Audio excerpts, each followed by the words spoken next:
One of the things that I've figured out over the last years is this is a good proposition. So, it's pretty self-evident that life has got its rat's nest of miseries, and that's for sure. And maybe you could even make a categorical statement that life is mostly a rat's nest of misery. And you can make a pretty powerful argument for that. But then there's a counter question, which is, well, what if you tried not to make it any more miserable than it had to be, right? Then what would it be like? And my suspicions is that a lot of that misery, I would suspect that most of that misery would go away, because it's the unnecessary misery that really brings you down. It's like, well, if someone has cancer, it's like, that sucks. But it's not like you can say, if only we had done this differently, then that wouldn't have happened. But when someone's out like torturing you in a malevolent way, or maybe you're doing the same, you can always ask yourself, well, is this really necessary? Is this just like a useless add-on to the miseries of life? That's what disheartens people. And so even in your own life, if you aren't suffering from self-imposed misery, and you're only suffering from inescapable misery, maybe you could handle that, and you could survive, you could bear it, and even maybe without becoming irredeemably corrupt. And so the goal would be, well, yeah, life is a rat's nest of miseries, and maybe it has no ultimate meaning. We could say that if we're feeling particularly pessimistic, but it still leaves one question open, which is, if you didn't do everything you could to make it worse, how good could you make it be? And the least answer is, well, it could be tragedy, but maybe not hell.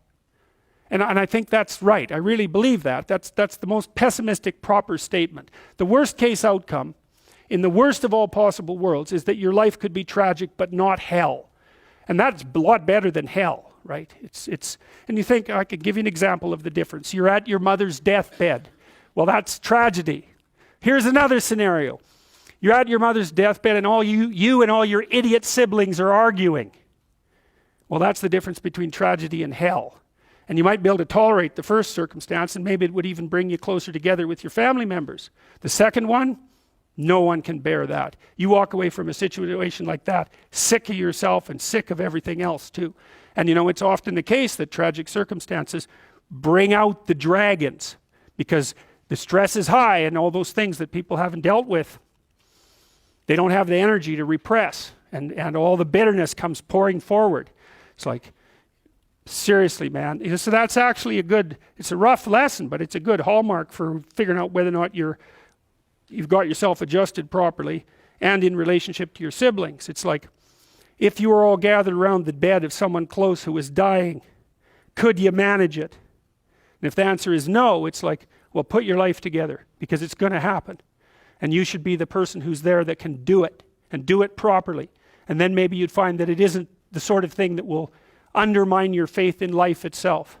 And I've seen both of those situations, ugly situations, murderously ugly situations. And then they're opposite, where people have had terrible things happen to them as a family, and they pull together and they rebuild their damn ship and they sail away. And so that seems to me to be a lot better.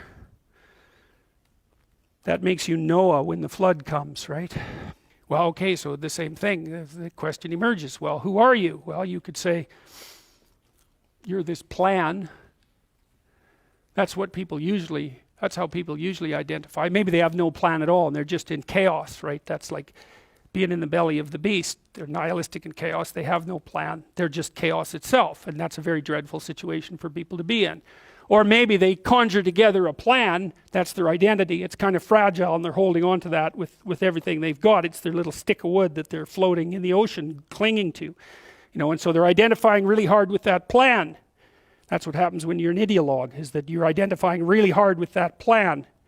The problem is, something comes up to confront it. Well, how do you act? Well, you can't let go of the plan, because you drown. Then you cling to it rigidly. Well, that's no good, because then you can't learn anything. And then if that's you're a totalitarian, you're not going to learn anything. You're going to end up in something that's close enough to hell so that you won't know the difference, and you might drag everyone along with you. And that's happened plenty of times, right? It's the whole story of the 20th century. It happened over and over and over.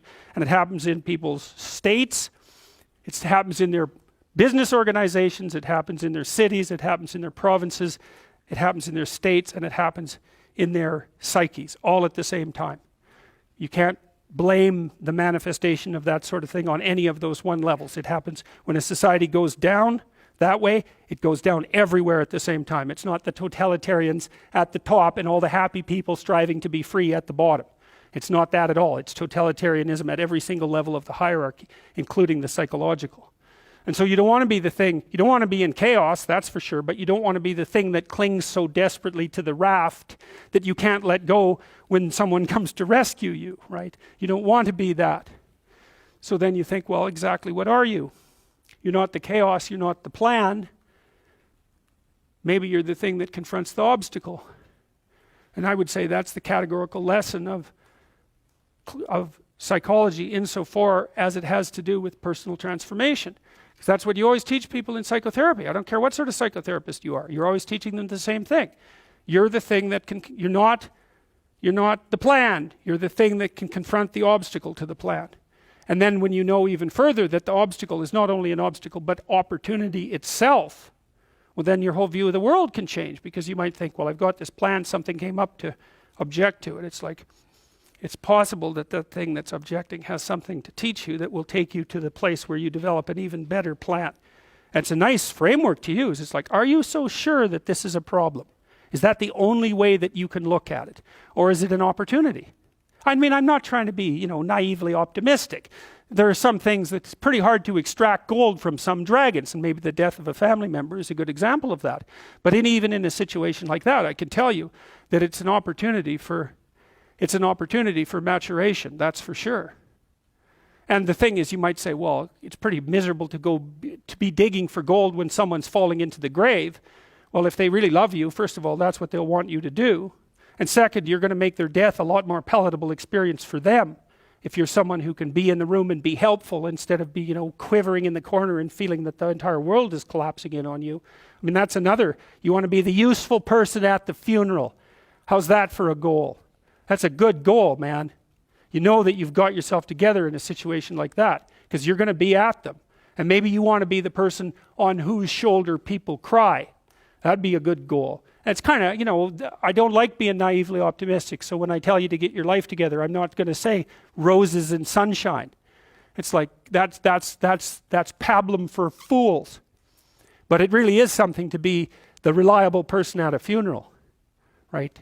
And you can aim at that. You can do that. You got to be tough to do that, because it also means that you can sustain a major loss without collapsing. And that, you've got to be a monster to do that, right? Because you might think, and I've had clients like this, well, I love my child, I love my mother so much that I couldn't survive if anything happened to them. It's like, you have some serious thinking to do about that.